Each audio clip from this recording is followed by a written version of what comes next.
ndagomba kwigisha kanya gato. He's going to teach in little while. Hanyuma dufata umwanya wo gusenga. Then he's going to get time for prayers. Dusome mu izina ry'umwami wacu Yesu Kristo. Amen. Kuva indwi murongo wa mbere. Uhoraho abarira Mose ati raba nkugize nk'Imana kuri Farao. Yego. Kandi Aroni mwene nyoko azokuvugira. Uzuvuge ico nkubarira cyose. Amen. Soma kuri gatatu naho. Ariko nzokomanaza umutima wa Farao. Mpeze ngwise ibimenyetso byanje n'ibitangaza byanje mu gihugu cya Egiputa. Amen. Komera Imana amashi menshi cyane. Let's clap the hands to the heart of the Lord. Ndagomba nigishe gato. He's going to teach a little bit. Hanyuma dufata umwanya wo gusenga. Then you are going to pray. Hallelujah. Hallelujah. Imana mfashe cyane. May the Lord help us. Turabona Farao nga. We are seeing Pharaoh here. Turabona Mose. We are seeing Moses. Turabona Aaron. We are seeing Aaron. Imana ivugana na Mose. The Lord talked to Moses. Irabwira I Mose. said to Moses, Ndakugize nk'Imana. see, I'm making you like the Lord Imbere ya Farao. in front of Pharaoh. Icyo uzokora cyose Whatever you are going to do kizogira is inkomezi going to be powerful. z'ubumana. About the Lord. Godly power. Godly power. Ubushobozi bw'ubumana. He's going to be having godly powers in Imbere ya Farao. front of Pharaoh. Kubera ko Imana yabwiye Farao Mose. Why did the Lord told Moses Yuko imugize nk'Imana. that he's going to make him like God Imbere ya in Farao. front of Pharaoh? Kubera Farao Because Pharaoh, yari afise resistance he had resistance, ikomeye cyane very big resistance yo mu isi y'umwijima. from the darkness world. Yari umurozi He akomeye was cyane. the greatest witch. Yari akuriye abarozi bakomeye He cyane. was the greatest among the Yari witches. atunze abarozi He bakomeye was the cyane greatest among the witches. kugira ngo Mose For Moses ashobore kugira hejuru to be above Pharaoh, y'ubushobozi bwa Farao. to be above the power, Yari akeneye autorite. he wanted authority. Yari akeneye He autorite needed authority iri hejuru which was bigger y'ubushobozi than bw'abandi the barozi power of other witches. kugira ngo ashobore kugira ijambo, For him to have a word, kugira ngo ashobore kupenetra, for him to penetrate, kugira ngo ashobore for kubandanya, him to go up in front, kugira ngo ashire mu ngiro, for him to put things into action, kugira ngo ashobore kubandanya. for him to go in front. He Yari akeneye autorite needed authority iri hejuru ya Farao. above the authority of Hariho Pharaoh. ibintu There are things biri imbere y'ubuzima in bwacu, front of our lives. hari ibintu duhura There nabyo, are we meet. hari abarozi duhura There are nabo, witches we meet. hari resistance There are duhura resistance nazo. we meet. Imana itaguhaye That inkomezi if God does not give you zifise power, autorite z'ubumana, better than the authority of other things zifise autorite z'ubumana, that have authority of God, udashobora that you kubandanya. cannot go in front. Mpagaze hano kuri kino As he's gicaniro, standing here on this ndatuye altar, mu izina rya in Yesu, the mighty name of ikintu Jesus, cyose cyariko kigusumbya whatever thing autorite, that has been over your life, Imana yo mu the ijuru Lord of this irekura heaven, let ubushobozi him live power bw'imuri inkomezi zose z'umwijima mu izina rya over Yesu. all the powers of darkness in the mighty name of Jesus. Now hear this. Umviriza ibi. Ni resistance ni iki? What is resistance? What is demonic resistance? Niki demonic resistance? Ubushobozi bw'umwijima. Resistance kuguma gukomplika kugara kuhagarara cha sinumva ijambo ry'ikirundi ritomoye He no doesn't koresha, understand which word in Kirundi he can use well, ariko ndatahura ndizera ko umuntu wese atahura resistance hano. but he understands that everyone here understands what is Reka resistance. ndakubwira ikintu kimwe, Let him tell you one hari thing. resistance ushobora guhura nayo There is resistance you can meet in life. ugatangura kwibaza ko Imana itigera yumva And amasengesho you yawe. start thinking, is God hearing my prayers or not? Hari resistance ushobora There guhura are nayo resistance you meet in life. ugatangura kwibaza yuko Then you start thinking, hari icyaha wakoze is utigeze there ubikora. any sin have I ever Hari committed in this life? resistance ushobora There guhura are some nayo resistance you meet in this life ugatangura gukweshoninga that you inkomezi start zawe. questioning. Hari resistance ushobora guhura There are nayo some resistance you meet. ugatangura kwiyumvira ku rukundo rw'Imana ko ruhari cyangwa rudahari ku buzima bwawe. Then you start thinking, am I having the love of God in me or not? Resistance ni iki? What is resistance? Yo mu bushobozi bw'umwijima, In the power of darkness. n'ubushobozi bw'umwijima, What is power of darkness? n'ubushobozi It is bw'umwijima power of darkness bwishize hamwe that has been putting together kugira ngo bushobore for it to be able kugara no kubroka to close and to block no kumanura and put down hasi umuntu agiye kuduga the person down, to put the person down No. who was going to be up, no kwaka ijambo and to take the words, umuntu yaragiye kugira the ijambo person who was about to ku get buryo something igihe to say. cyose habayeho agacu ko kugira ijambo That whatever time you get something to talk, haboneka akantu kakwambura there ijambo is something that is going to come and take your ku words. buryo igihe cyose ugiye gutera That intambwe whatever day you are going to put a step, haboneka ibikuta bikomeye there are cyane. going to be very great walls in your life. See the password of patterns you have in your phones. Amakode ufise muri telefone yawe, When you are trying to unlock your password, iyo ugerageza kugurura password yawe, especially these patterns they used to draw. cyane cyane izi bagira gutya zo gucapa, When you don't know that pattern, iyo utazi iyo kode, no matter how many times you can try naho to ukora open, kose uyugurura, no matter how times you can try to unlock, igihe cyose wogerageza kugurura iyo you will kode, face resistance uzobona ibintu bikubuza kugurura iyo of kode. not opening the phone. Iyo kode ntizokugurura No telefone matter yawe, how you will want to use that naho phone, uba ubishaka gute kugurura iyo telefone no matter ukoresheje iyo how kode, emergency you have, naho uba ufise ikintu cyihuta will kingana be gute, impossible to zigera penetrate. bishoboka kugurura iyo So telefone. resistance, some resistance are visible or are manifested as a password. These patterns. Amaresistance y'isi ameze nka kode ya telefone. However, you can try to enter. Nk'uko kwinjira kose ushaka kugerageza kwinjira muri iyo telefone, When you don't know the password, iyo utazi kode ya telefone, you will face the resistance. uzoronka ibintu bigubuza. You will try to open. Uzogerageza Your kugurura, phone will tell you, iyo telefone izokubwira oya, you don't have to enter. oya ngaho iwacu You will ntiwinjira. try to enter some password. uzokoresha yandi And the makode phone will yose, say, telefone ikubwire wapi you are kwe not allowed. You Wewe don't know the password. kwinjira hano hantu. You will try millions of times. Uzogerageza kugira ibintu byinshi mu mamiliyoni. Some phones will lock themselves. You will not try again to unlock them. Amatelefone amwe amwe niwaguma ubigira bizogutuma utwayugurura yiyugara. Some patterns in life, Amakode amwe mu buzima, when you try to penetrate or to move forward in life, iyo ugerageje kugenda imbere mu buzima, and you face too much resistance, ukaronka amaresistance menshi, you will end up giving up.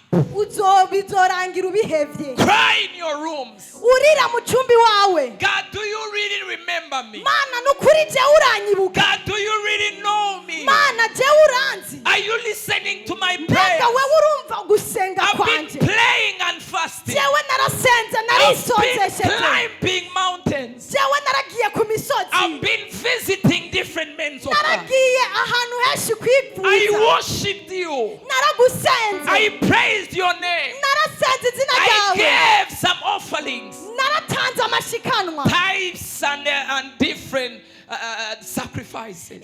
ibimazi byinshi narabitanze, But my life is not changing. ariko ubuzima bwanje ko budahinduka. You are facing resistance. Uri kuraronka amaresistance mu buzima I bwawe. want you to ask the dear friend beside you. Ndashaka kubaza umugenzi, Ubaze umuntu akwegereye. ubaze umuntu akwegereye, What do you do when you face resistance ni in life? giki ukora iyo ubonye amaresistance mu buzima bwawe? As a worshiper, Nk'umuntu ahimbaza, what do you do when you face resistance in ni life? biki ukora iyo ubonye As an amaresistance? intercessor, Nk'umuntu agira intercessor, what do you do when you face ni resistance in biki life? ukora iyo ubonye resistance? As a Christian, what do you do when you face resistance? Nk'umukristo ni biki ukora iyo ubonye amaresistance? You need the godly power. Ukeneye You ubushobozi need bw'Imana. power of dominion. Urakeneye ubushobozi bwo I kudomina. speak in somebody's life tonight. Aravuga mu buzima bw'umuntu muri iri joro. In the name of Jesus Christ. Izina rya Yesu. Every resistance in your life, Resistance yose it mu is buzima bwawe. disappearing the name of the Lord. Iragenda mu izina It is rya Yesu. disappearing the name of the Iragenda Lord. mu izina rya It is Yesu. disappearing the name of the Iragenda Lord. mu izina rya Yesu. Israelites Abayisirayeli have been facing resistance for 400 years. babaye mu kuresista imyaka 40. They have been facing resistance. Barahuye na resistance mu bwabo 400 years. imyaka amajana ane They are working for Egypt. bari bakorera Egyptians. abanyegiputa. Imana mfashe cyane gose. May the Lord help us. Praise God. Imana idufashe Praise cyane. God. Himbaza Imana. Generations and generations. Amagenerasiyo Some n'amagenerasiyo. generation came and other left, Amagenerasiyo yaraje yandi aragenda. facing too much resistance Bose baronka amaresistance.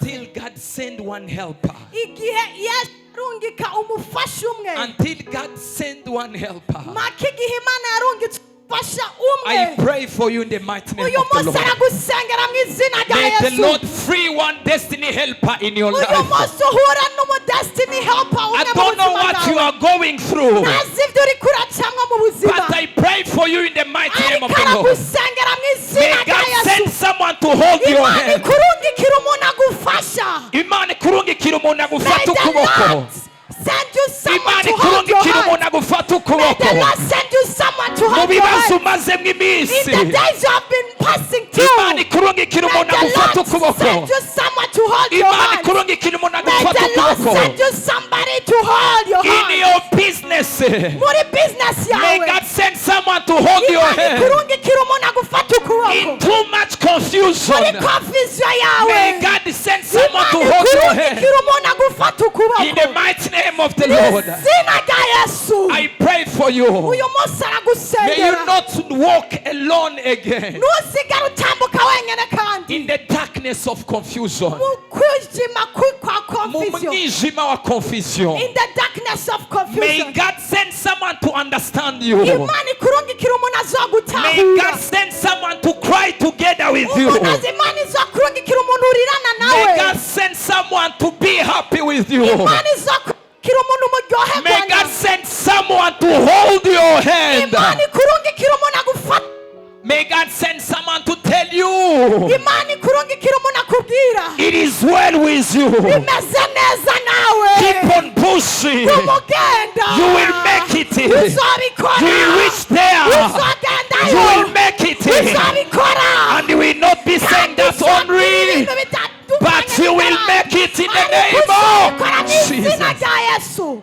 After 400 years of resistance, Inyuma y'imyaka amajana ane yo guhura na resistance, crying as if they are left behind, barira umengo nta muntu azigera bafasha, but the Lord heard their cry. ariko Imana yarumvise gusenga kwabo. God is hearing someone's crying Uyu munsi today. Imana iriko irumva amarira y'umuntu umwe hano, God is going to answer the cryings of somebody today. kandi uyu munsi Imana iraza kwishura amarira y'umuntu umwe muri kino kibanza. I don't know who I'm talking to, but the Lord is Nariko talking to aravugana somebody. nawe, ariko ndazi Imana iriko ivugana n'umuntu umwe Since hano. undi ko ndavugana nawe He hano, doesn't know ariko who he's ndazi ko ari talking umuntu about. iriko iravugana n'Imana But he's hano. talking- I know God Ndazi is ko ari talking umuntu with Imana iriko somebody. iravugana nawe I know hano. the Lord is talking with Sinzi somebody. resistance iri imbere I yawe. don't know which kind of resistance Urazi in your imbere ntubona life. ikintu na kimwe. When you see in front you don't see Waragerageza anything. ukoresheje amajambo. You have tried to use Waragerageza words. ukoresheje You amafaranga. have tried using Waragerageza money. ukoresheje You gusaba. have tried begging. Resistance yarakudominiye. Resistance has been Ariko hari dominion on umufasha you. Imana ije kurungika.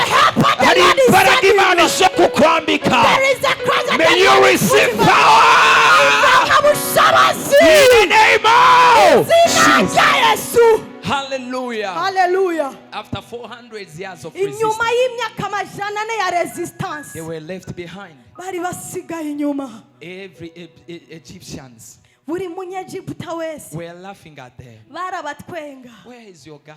bakababwira Imana yanyu iri he? You're always saying the God of Israel. Mwama muvuga minsi yose ngo Imana y'Abisirayeli. Where is the Lord your Iyo God? Mana mutubwira ko tutayibona. Where the God you are talking to? Iyo Mana mwama mutubwira iri he? Where is the God you are always talking Ya about? Mana muhora muvuga ko iri he mwama muvuga. Maybe there is someone here. Ndibaza hariho umuntu hano. Someone is telling you. Hari umuntu ariko arakubwira. You're always saying God will answer your Wewe prayers. wamuvuga ngo minsi yose Imana izokwishura And it amasengesho. seems like nothing is changing. Ariko nta kintu tubona kiba. But I want to tell you Ariko this. ashaka kukubwira muri kino kibanza. Please tell them keep on waiting. Babwire ngo nimukomeze mu I know ndindire. my God will not leave me Ndazi alone. Imana ntizondeka. I know my God will not disappoint me. Ndazi Imana yanje ntizondeka. I know my God will answer me one day. Ndazi Imana yanje I izonyishura know my umunsi God umwe. will manifest in fire Ndazi one day. Imana izokwiyerekana mu muriro. Hallelujah. Hallelujah. And God God sent Moses. Imana yacirungika Mose He grew up.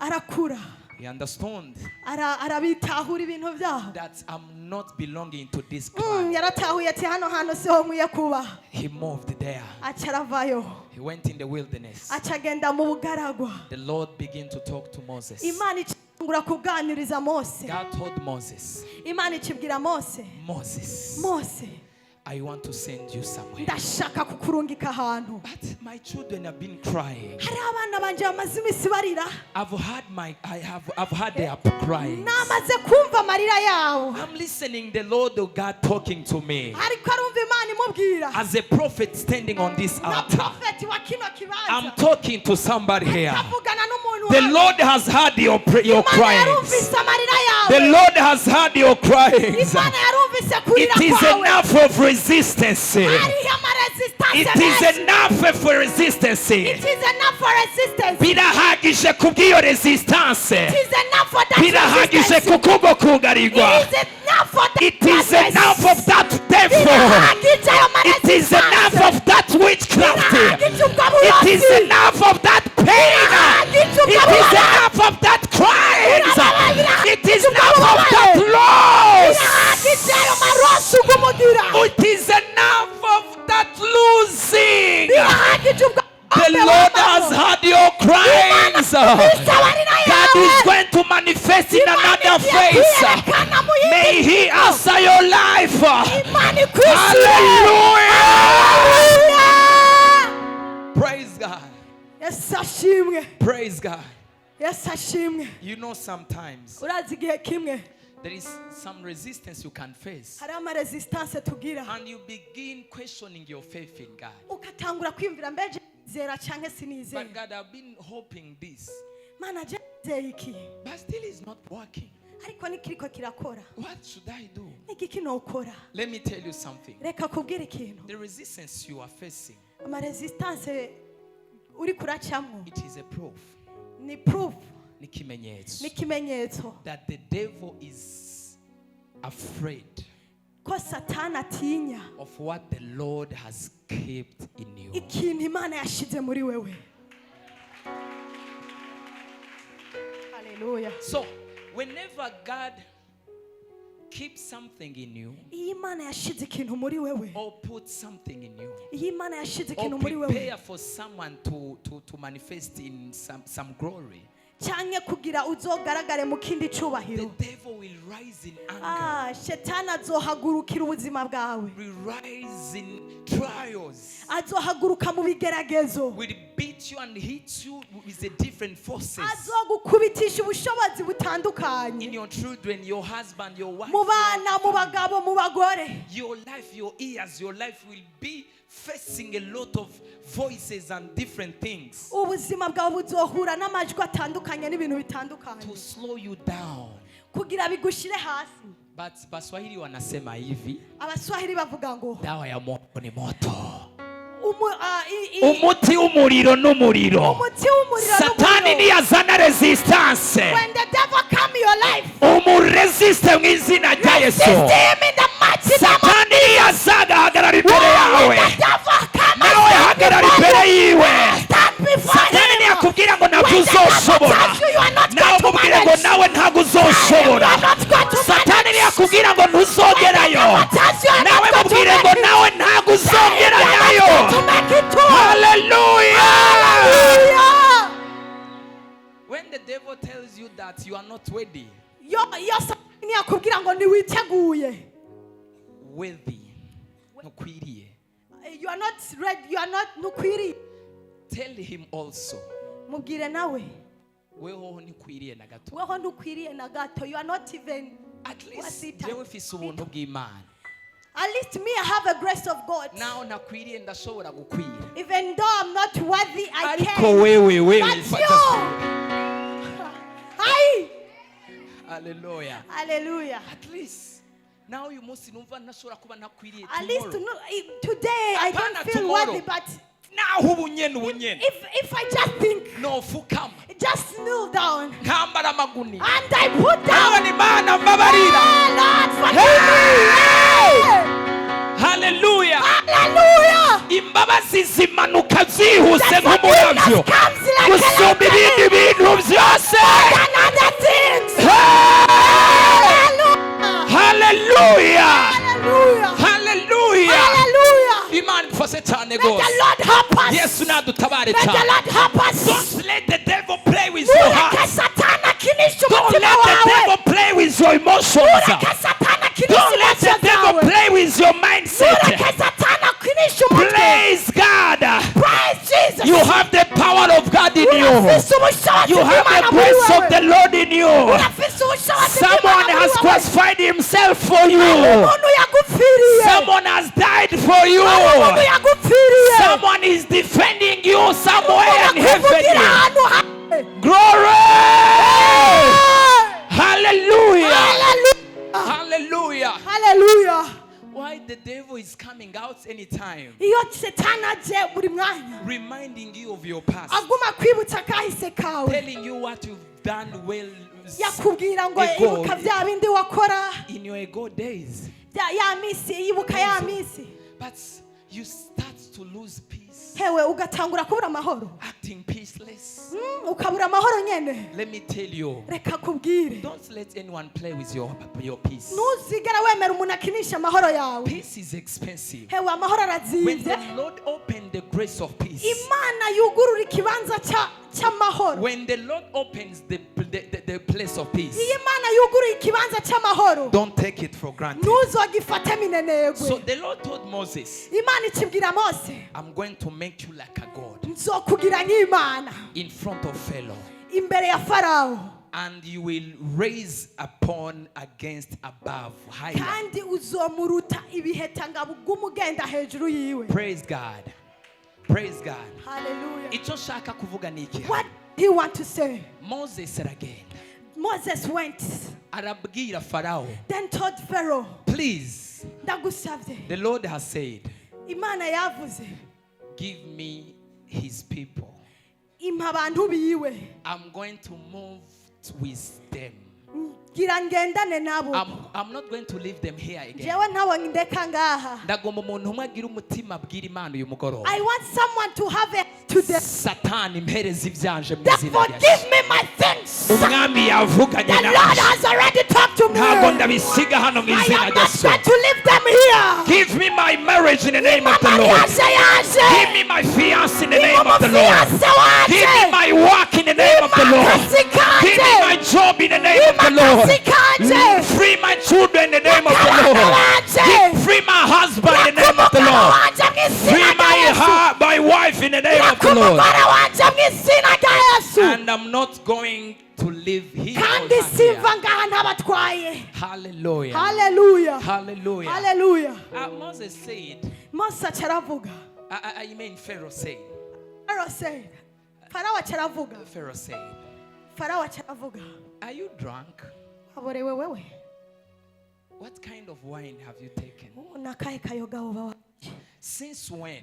Kuva ryari? With the authority I'm calling, Jewe n'ubushobozi mfite. with the authority I'm hosting, Jewe n'ubushobozi mfite. someone coming in front of me Jewe ukaza imbere yanjye. and facing me Ukandaba mu maso. and telling me Ukambwira. that I should free something Ngo I'm jewe carrying. ndeke abantu banje. Biwe. Are you not aware? We nta makuru ufise. Are you not aware of Nta who I makuru am? ufise ko icyo ndi.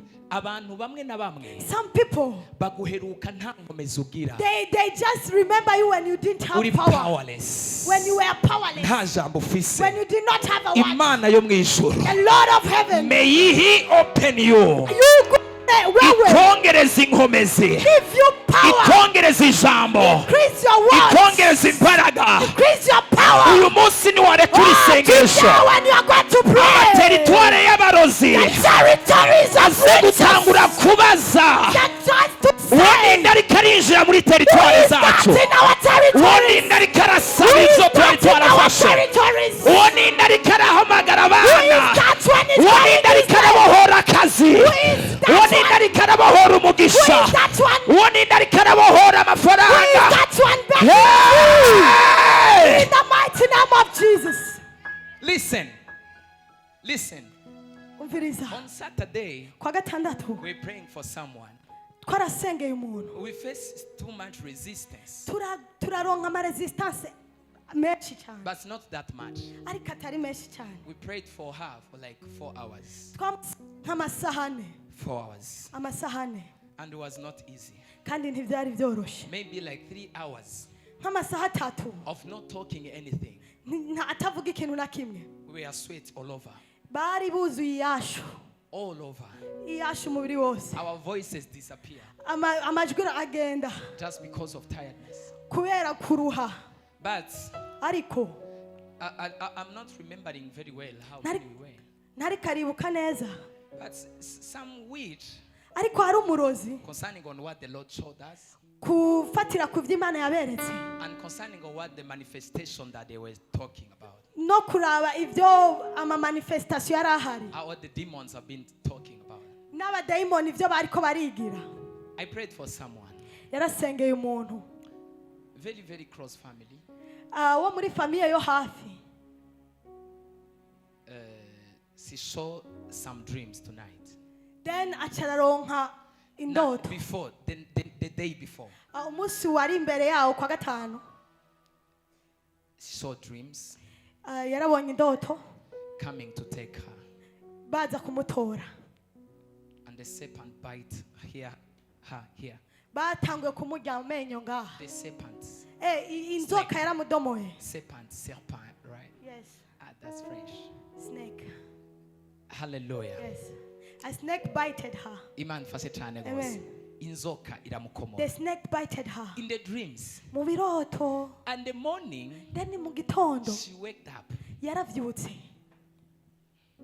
with the bite here. yavyukanye bwa bukomore bw'inzoka ngaha. Inzoka yamukomoye. Yarose inzoka imukomora acavyukanye nabibona It was here. ngaha. We were together with the intercessors. Bari kumwe n'aba So intercessor. when we were praying for her, Igihe bariko baramusengera, demon said, abazimu baravuze. I told her, do you want to see someone who is doing this for you? Yaramubajije, urashaka kumenya umuntu ariko aragukora ibi bintu? I want to teleport you. Ndashaka kugutwara. And I show you Ndakwereke someone who is doing this for you. ibi bintu uwo muntu ariko arabikora. I opened her spiritual eyes.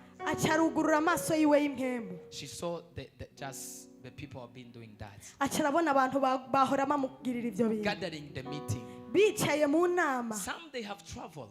Bamwe baragiye kure. Some they have traveled, yes. Barafashe endo. To come and kill her.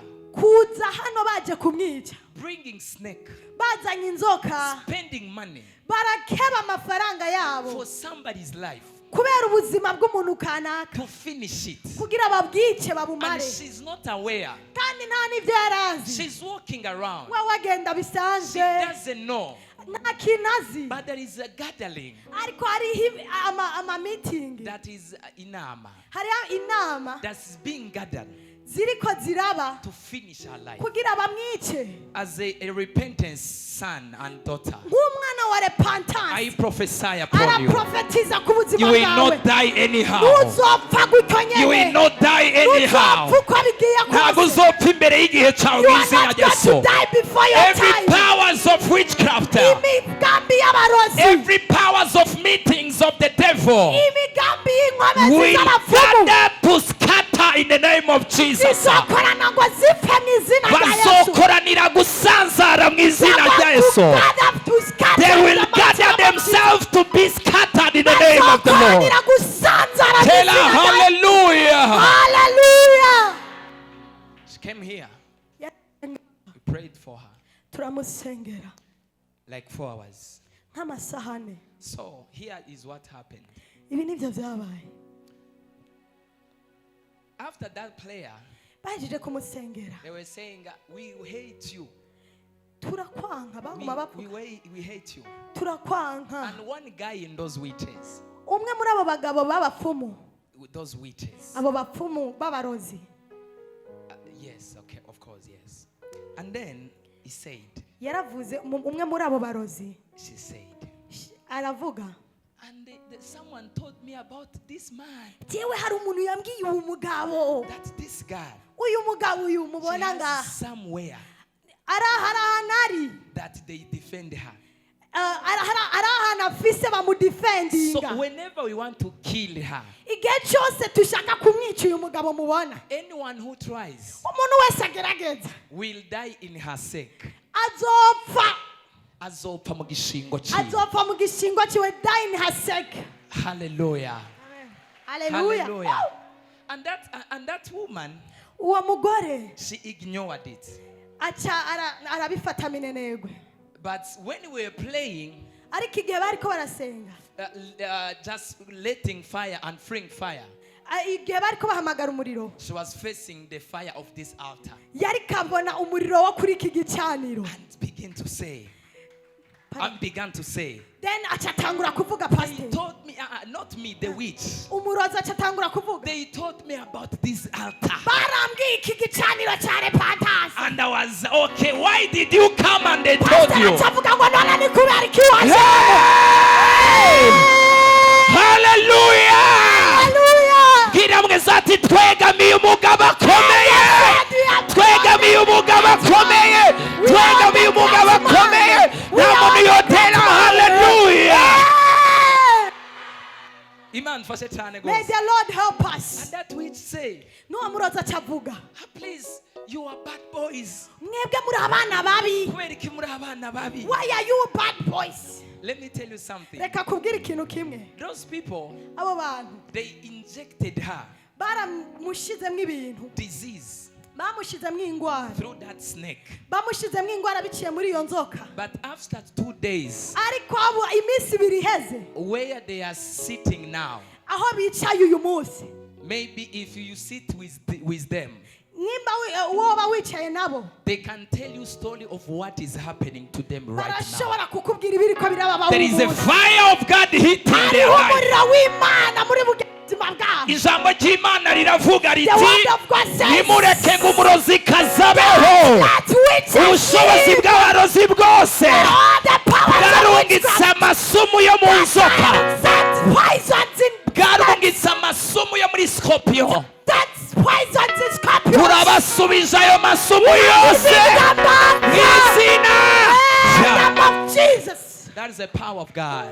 Ubwo n'ubushobozi bw'Imana. Hallelujah. Hallelujah. I'm about to finish. Agira heze. Why am I talking about all of Ni this? kubera ko ariko avuga ibi bintu. Moses, Mose he needed a higher authority yarakeneye ubushobozi buhambaye because some resistance. kubera resistance zimwe. If you don't get authorities to defend you, Udafise authority kugira ikudefend ikuvugire. no matter how beautiful you can be, Naho buri mwiza gute. no matter how handsome you can look, Naho buri umuhungu mwiza gute. no matter how wise you can be, Naho buzi ubwenge bungana no gute. matter how intelligent you can be, Naho buzi ubwenge if you nk'ubwande. face resistance in Iyo life, uronse resistance. you will be useless. Uzaba umuntu But atakamaro. whenever God removes some resistance, Ariko Imana iyo ikuye resistance. any small action you will do, kamwe konyene it will gatukora. take you higher. Kazogushira hejuru. Imana ikuyeho resistance. When the Lord has removed the resistance, Agakorwa gatoya konyene all wokora the small action you can do karakuduza hejuru, can make you karagushyira higher. hejuru. Can make you higher. Urudandazwa rutoya Whatever small business rurakuduza hejuru. can make you richer. Ingabire ntoya The smaller gifts irakuduza hejuru. can make you higher. Amashure wize This arakuduza can make hejuru. you higher. Ibwenge ufise Even when small burakuduza gifts hejuru. can make you higher. Tera haleluya. Praise the Lord. Ndasenge umuntu wese afite resistance imbere yiwe. Imana yo mu ijuru ikura imbere yawe mu izina rya Yesu. Ndasenga umuntu afite resistance y'urugendo. Imana ikura imbere yawe mu izina rya Yesu. Ndasenga umuntu afite resistance y'umuhamagaro. Abadayimoni bagomba baguhagarika mu muhamagaro wawe. May the Lord remove that resistance. You will move forward in the name of the Lord. You will go far in the name of the Lord. Your business will move higher in the name of the Lord. Your calling will move higher in the name of the Lord. Your marriage is going to take place. Come on, somebody shout hallelujah. If you really believe, shout the biggest amen. Hallelujah. Hallelujah. I don't wish you to face resistance. Nakwifuriza kuronka ama resistance mu buzima. But unfortunately, Ariko nk'ubu the devil will try to bring it at you. shetani azobizana kweli. But whenever the devil resists you, Ariko igihe cyose umwasi azanye resistance, resist him back. nawe gira resistance.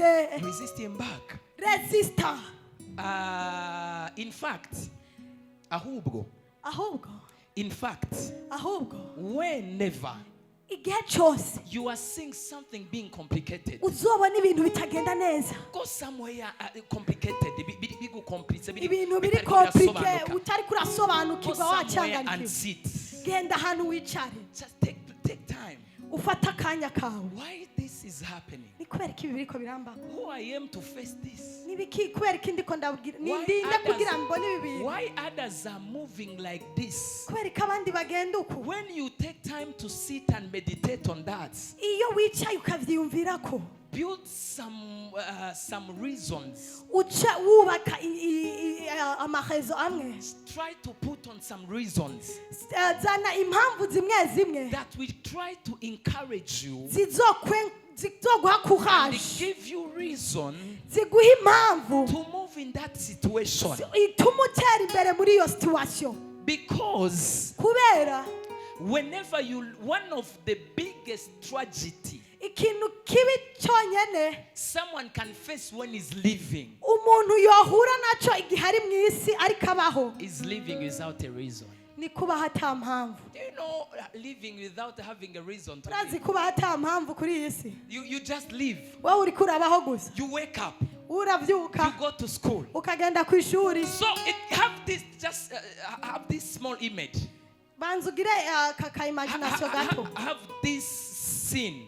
banza wiyumvire ko gatoya kuri iki. Imagine waking up, Iyumvire nk'ubu uriko uravyuka having no any reason to do anything. ata mpamvu ufise yo gukora ikintu na kimwe, Just having no any reason to fight for the life. utafise n'impamvu yo kurwana n'ubuzima. Imagine waking up in the morning, Iyumvire kuvyuka mu gitondo, living anyhow, wiberaho nk'uko ushaka, walking anyhow, wigira nk'uko ushaka, living anyhow. wigira nk'uko babaye. That is the biggest tragedy someone Ni can ikintu have in life. kibi cyane umuntu yoba afise mu Kubaho buzima, udafise impamvu yo to kubaho. live without a reason. Oh my goodness. Oh mana May yanje, God give you reason to live. Imana iguha impamvu yo And some of kubaho. the reason that will give you, some of the things that will give you reason to live Ibintu bimwe bizoguha impamvu zo kubaho is having visions. ni kugira vision. Someone who is visionless Umuntu ata vision afise, will act characterless. umuntu nuwo muntu abaho ata character agira. I don't know if you get this. Ntazi nimba uri kurabitahura. Umuntu wese abaho nta vision afise, Everyone who lives without a vision azobaho nta character. is someone who lives characterless. Imagine Iyumvire just having no vision. ata vision. I am whoever. Je nduwonde Ndi runaka. ndi Having no any vision. nta vision naki.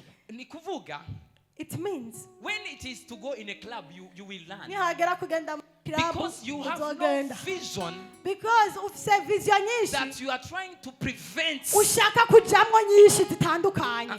Listen. Kubera ko nta vision ufise, Because you don't have a vision, ushaka kuzigama. you want to hold on, Ushaka kuzigama kurinda to prevent or you to want protect. to protect, Kugira ngo ntihure n'ikibazo runaka, so that it can't face any problems. uzokwitwara uko ushaka. You are going to behave anyhow. Nico gituma nayemuze characterless. That's why he said characteristics. Imana ifashe cyane gose. Hallelujah. Hallelujah. Hallelujah. Udafise vision When you don't have a vision, yo kuvuga ni reka jewe ndiko ndondera iki, ndiko ngwanirika mu working for me, this, I'm working for this, ndiko nkorera iki. you will just act however you feel to Wowe act. uzobaho nk'uko ushaka, You will speak whatever it comes. uzovuga nk'uko Ico ushaka. gituma uzokumva abantu That's why you will hear people bavuga ibijambo bidafise umutwe n'amaguru. say whatever words they can speak. Yes, bidafise umutwe n'amaguru. They don't have. It means no sense. Hallelujah. Hallelujah. Speaking nonsense. Bavuga ibintu bitagira umutwe n'amaguru. Imana ifashe cyane gose. Hallelujah. They are visionless. Nta vision bafise. Nta ko bafise. They don't have a vision. Iyo babonye umuntu uwo ari we wese When they see anyone, barajana nawe. people, iyo bumvise ibyo ari byo when byose they hear anything, barajana they nabyo. just go with it. They are visionless. Nta vision bifitiye. Please stop acting visionless. Basha nimutureke kugenda nk'abana ta vision. Imana yo mu ijuru iguhereze iyerekwa May kandi the Lord give you rihagarareko, vision in this life in kandi the mighty name iguhereze of n'impamvu yo Jesus. kubaho mu May the izina Lord rya give Yesu. you a reason to live.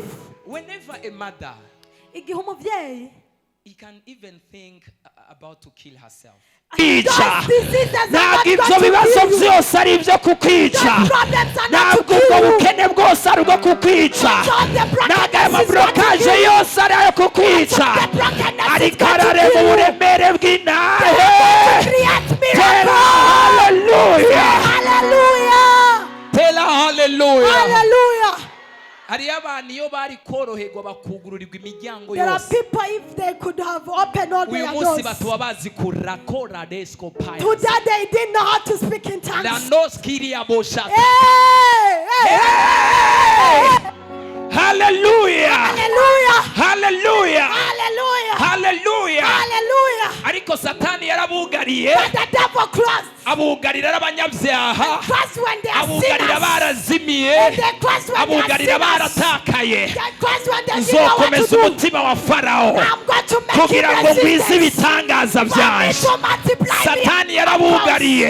The devil closed for Wumva you. iradiyo y'ubushobozi bw'ijambo, wumva ikiganiro cy'amabohero, They had the wumva power muri of power. repentance, They had baca repentance. begera Imana. And they come close Uyu to munsi iyo God. bariko barasenga, And today they are praying. ranana brade kotoya, rida basekete. Oh, ribata. Tell her hallelujah. Hallelujah. Tell yindi hallelujah. Hallelujah. Tell yindi hallelujah. Hallelujah. Satani yabugariye The arabasambanyi. devil crossed when they are Uyu munsi prostitutes. n'ibikoresho byejejwe bihimbara Today they Imana. are powers of their God. Satani yabugariye arabasuma. The devil crossed when Uyu they are munsi thieves. turabavuga butumwa. Hallelujah. Hey! Hey! Hallelujah! Satani yabugariye baririmba muri karaoke. Uyu munsi bahimbaza Imana ku gicaniro. Satani yabugariye n'ababeshi. Uyu munsi bagenda bavuga Kristo bashize abanga. Satani yabugariye bagwaye. Uyu munsi bavuga ko Yesu akiza. My dear, ndagomba kukubwira ngo iyo ndwara siyo kukwica, siyo kukwica. Nta muntu ari hano yotera hallelujah. Tell yindi hallelujah. Satani bamwe yatwugariye turabanywa umogi. Uyu munsi tubwira abantu gukizwa. Uyu munsi tubwira abantu agakiza. Bamwe yatwugariye turi ba mayibobo. Uyu munsi turi abantu bo ku gicaniro. Bamwe yatwugariye atanu umwe atuze. Uyu munsi Imana yatumye tumenyekana. Bamwe yabugariye batagira abagenzi. Uyu munsi bafise abavandimwe. Hey! Hallelujah! Na munari hano yotera hallelujah. Zokomantaza umutima wa Farawo. I'll make Pharaoh Kugira ngo resistant. ngwize ibitangaza byaje. For me to make Kugira my ngo miracles ngwize a lot. ibitangaza For me byaje. to multiply my miracles. Mana yanje nimba ukinyumva. Mana yahamagaye ntumwandu w'Imana Joseph. Mana yampamagaye. Imana nkorera. Ndafukamye ku gicaniro. Nazi kunyumva. Kora akantu. Kora akantu. Kora akantu. Gatume Satani n'abatwugariye bamaramara. Bamaramara. Bamaramara. Bamaramara. Bavuga ngo twari tuzi ko tumutaye mu kinogo, none rero basigaye ahagaze ku gasongero k'imisozi. Nta muntu ari hano yotera hallelujah.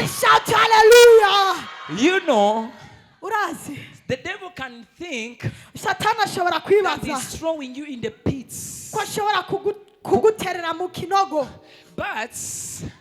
But in just few days, mu minsi mikeya akazogusanga ku gasongero k'imisozi. So during that season, mumuhe microphone nyarutsa. During that season, Icyo muri ico gihe nyene that season, you are there in the pits, you are crying, you are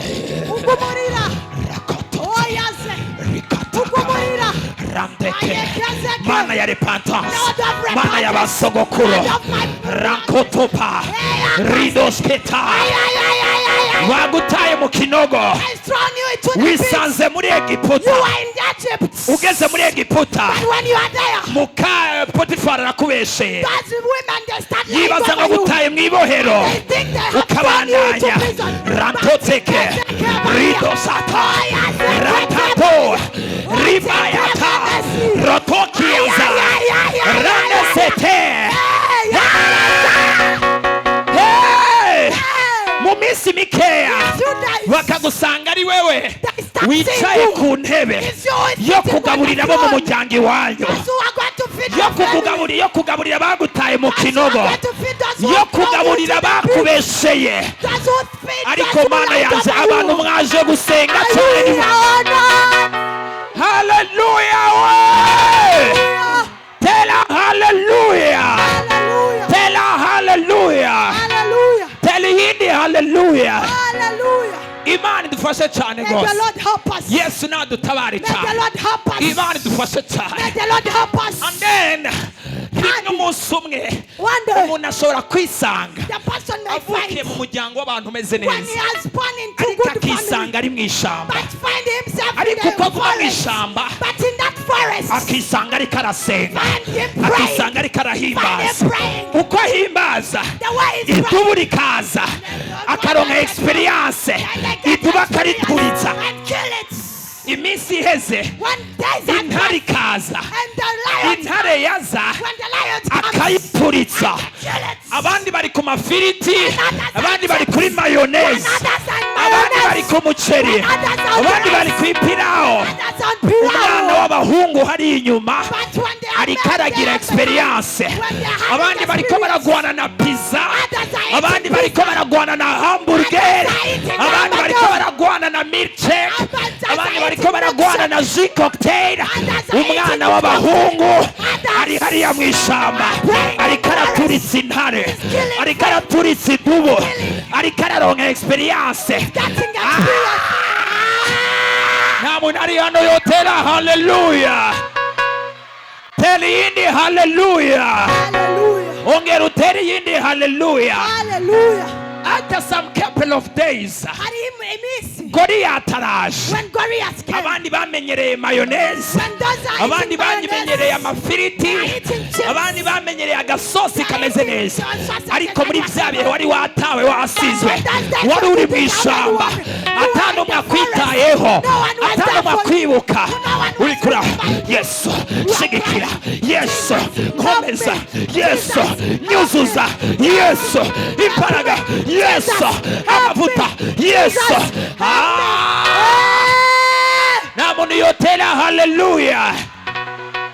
And then Goliath araje hano, aravuga nimba hari umunyenkomezi Then say if there Naze is anyone who is hano. powerful, let him come. ab'amafiriti n'inyama When those with chips n'amapizza and pizza hamwe na hamburger and hamburger na bya bindi and byose others, you know, batangura kwinyegeza. they can't they hide. Agahungu kibereye hariya One small boy, kazi kurinana to it tells the captain, riskopaya raneskia ranosia panadia kotoyaza renskopayaza kachakaraza. and he came Karavuga nariko jewe and said, "There idubu narayiturikije wa is something I have jewe but me. intare narayimenya I've killed the amenyo, lion.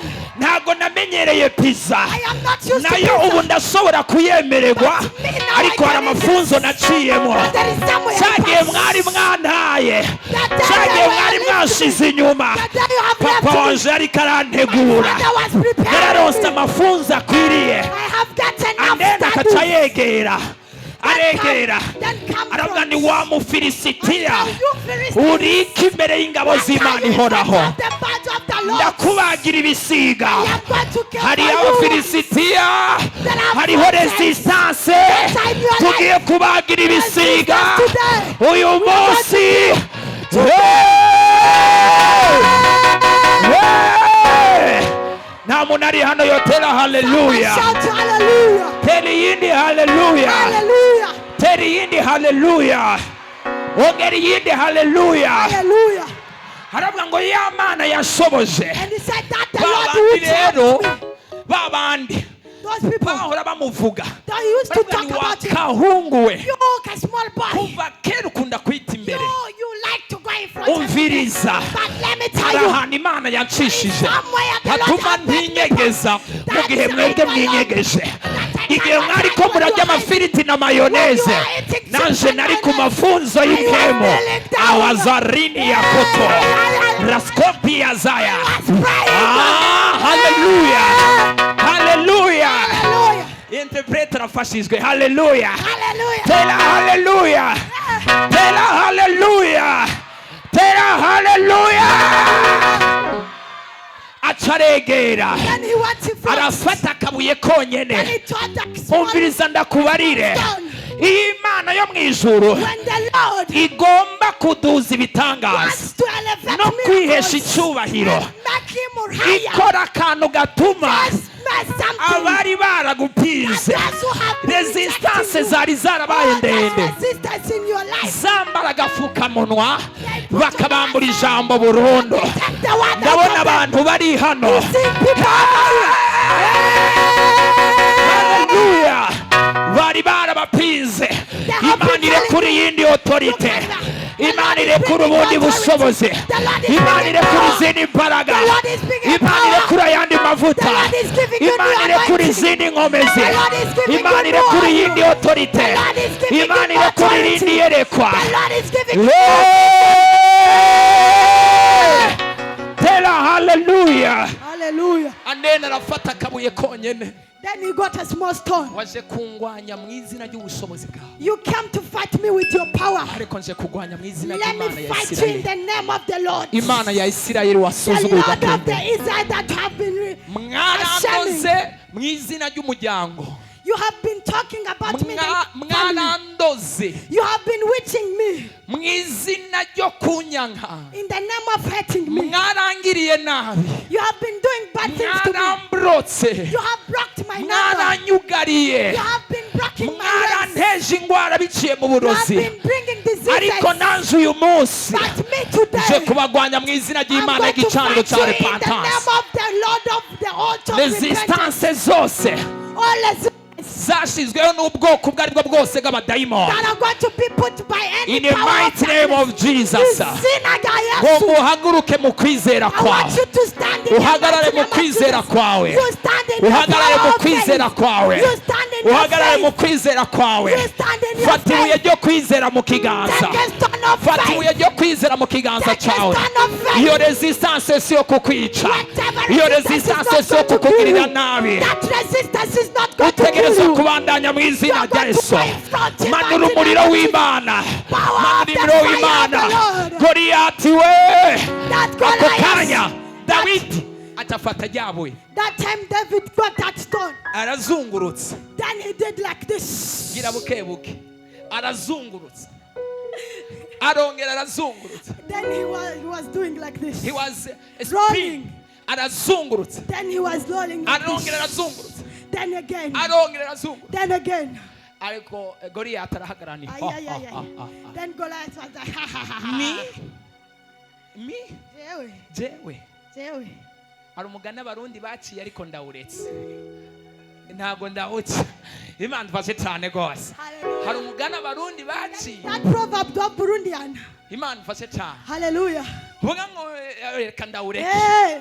Hallelujah. Hallelujah. Uyo mugani That proverb, iyo nza kuba ndahari if he would be there, ndaca ndawucira Goliyati. he would just told him about Goliath. Ariko ntaco. But it's okay. Iyi message ahari hose. This message, wherever he Imana is, imushikire. may him receive it. Imana ifashe cyane. Hallelujah. Hallelujah. Hallelujah. Hallelujah. Hallelujah. ayibaza ngo ni bya bindi nyene. He was thinking No, it's usual. hari abamaze iminsi bakubona bakabona ni ya myaka There yawe, is people who ni have ya been marira single yawe, and he was ni there. bwa buzima It's bwawe, not ni ya normal. majambo It's yawe, what you've ni ya been saying. masengesho yawe. It's the prayer Umviriza, you've been praying. umviriza ndakubari. But let me tell you, Ikiganza ni wewe, the ariko hand is ubushobozi you. ni ubwa Yesu. The power is for Ururimi Jesus. ni wewe, The ariko tongue is umuriro yours. ni uwa Kristo. But the fire is for Amajambo God. ni wewe, The language ariko is yours. uruvamo. The fire is for Tera God. hallelujah. Hallelujah. Physically, Umubiri. mu buryo buboneka In the physical way, ni Nitezuwera Juste, it is pastor. ariko mu buryo bw'imhemu But in power umugabo of w'abagabo ari we spirit, Kristo there Yesu. is the man of other Mu man, buryo the name of buboneka the Lord. ni wewe uri kuradiringa n'ubwo bushobozi bw'imijima, Physically is you. ariko mu buryo bw'imhemu But in the ni Imana spirit, umugabo w'abagabo it is asumba the asumba Lord abandi bagabo better bose, than other ariko men. arakorera muri we. That is what Ndagomba you muri do. kano kanya He rero wants in this time. apawaringa amajambo yawe, Give power to your words. apawaringa yongereza inkomeza amajambo yawe. Power your words. Amajambo yawe Imana yongereza inkomezi. May the Lord empower your Come words. together with me in the mighty name of the Lord. Dusangana mu izina rya Yesu. Turapomora resistance y'ingwara, Every resistance turapomora of resistance disease. y'ubukene, Every resistance of turapomora poverty. resistance y'inyatsi, Every resistance turapomora of resistance witchcraft. y'abarozi, Every resistance of turapomora resistance we y'abapfumu, are breaking our turapomora resistance. resistance We are y'abarozi,